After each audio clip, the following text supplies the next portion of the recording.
अस्सलाम वालेकुम। आज के लेक्चर नंबर 24 के साथ में शाहिद हुसैन।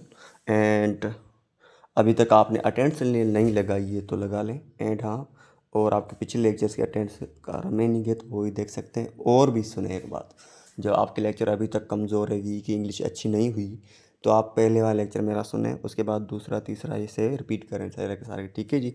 क्योंकि जब फाइनल टेस्ट आ जाएगी उसके बाद तो आपके लिए बर्डन बन जाएगा, ठीक है जी। एंड अब हम लेक्चर की तरफ चलते हैं। एंड आज का हमारा स्पीकिंग का टॉपिक रहेगा, हम ना यूज़ करते हैं टू और इनफ। ये एडवर्ब होते हैं, ठीक है जी। ये एडवर्ब का काम करते हैं सेंटेंस में। तो यहाँ पर टू और इनफ का क्या रोल होता है, इसका सेंस क्या होता है, इसकी मीनिंग क्या आती है, तो वो इसको कहाँ यूज़ करें, कब यूज़ करें। तो स्पीकिंग के टाइम आपको यूज़ करने के लिए आपको सेंटेंस मैंने दिए ऐसे आ जाते हैं, लेकिन उसको पता नहीं चलता, ठीक है। जैसे देखें, this bag is too heavy, है ना।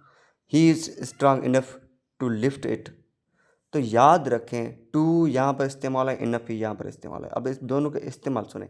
जब कोई चीज़ ज़रूरत से ज़्यादा होती है ना, मतलब कि कोई भी चीज़ ऐसी हो जो आपकी नीड से ज़्यादा हो, ज़रूरत से ज़्यादा हो, तो हम उस वहाँ पर टू लगाते हैं।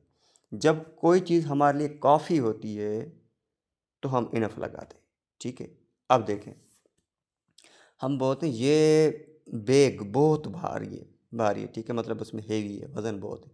तो मतलब मेरी ज़रूरत से ज़्यादा वज़न है, ठीक है। जब मैं खुद भी 7-8 किलो वज़न उठा लेता हूँ, तो उससे ज़्यादा जो भी होगी तो मतलब वो मेरी क्या ज़रूरत से ज़्यादा होती है, तो हम वहाँ पर टू लगाते हैं। जब काफ़ी होती है तो हम इनफ लगाते हैं। अब सेंटेंस कैसे बनाएंगे, जैसे देखें, पहले सब्जेक्ट लगाना, उसके बाद इज़ एम आर लगाना है, ठीक है, वो अकॉर्डिंग। तो मैंने आपको इज़ एम आर का इस्तेमाल बता चुका हूँ पहले ही लेक्चर्स में। उसके बाद अब टू लगाना है, ठीक है जी। तो उसके बाद आपको एडजेक्टिव लगाना है, ठीक है जी। याद रखें। अब इनफ का कुछ और इस्तेमाल है, जैसे देखें, सब्जेक्ट लगाया, उसके बाद इज़ एम आर, उस पहले एडजेक्टिव, उसके बाद इनफ लगाना है, ठीक है जी। क्लियर। टू पहले, इनफ बाद एडजेक्टिव के। अब देखें, जैसे this question is too difficult, difficult adjective है तो टू पहले आ चुका है। मैं कहूँ ये क्वेश्चन ना मेरे से बहुत डिफ़िकल्ट है, मतलब मेरी यहाँ पर कुछ चलती नहीं, तो टू लगाऊंगा। आई एम टायर्ड, टायर्ड यहाँ पर या वर्ब का काम नहीं कर रहा है, एडजेक्टिव का काम कर रहा है, क्योंकि जो पार्टिसिपल होते हैं ना वो एडजेक्टिव का काम करते हैं। To rest, I am tired enough, मैं बहुत काफ़ी थक चुका हूँ तो मुझे आराम करना चाहिए या करता हूँ। ही इज़ स्मार्ट इनफ, ये बहुत अच्छा, ये स्मार्ट मतलब कि दिमाग वाला काफ़ी है।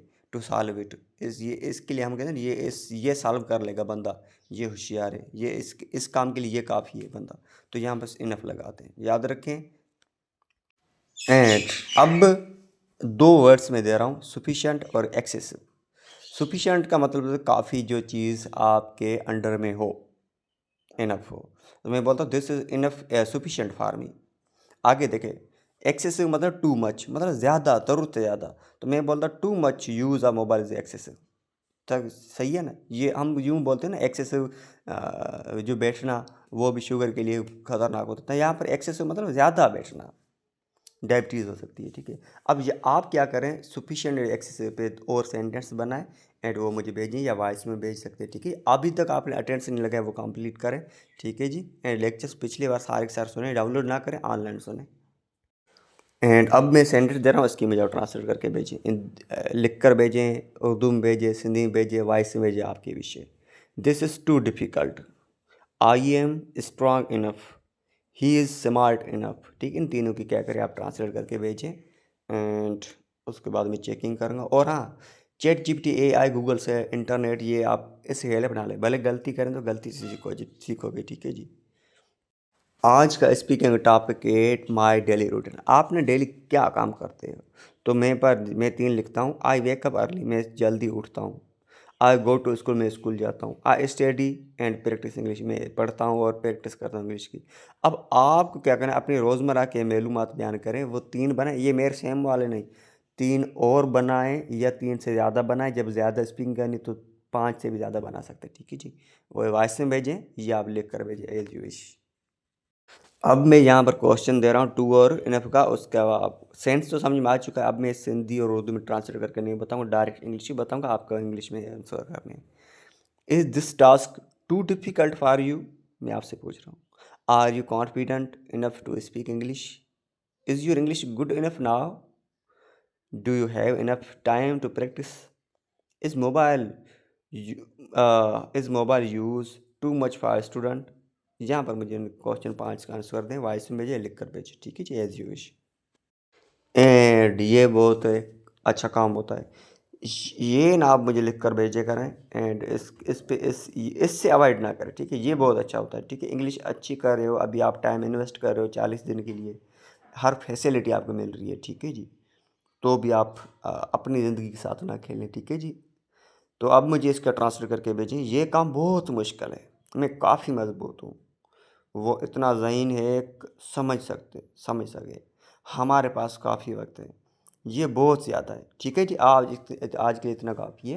एंड अटेंडेंस नहीं लगे पिछले लेक्चर के, अटेंडेंस कंप्लीट करें, ऑनलाइन सुने, डाउनलोड ना करें, सारे पिछले लेक्चर सुने। एंड आपकी जो थर्ड टेस्ट आएगी, थर्ड वीकली, उसमें से लेक्चर सारे 30 लेक्चर्स आएंगे, उसमें से क्वेश्चन निकालूंगा। ओके, और हाँ, वोकेबलरी कंप्लीट कर। Thank you.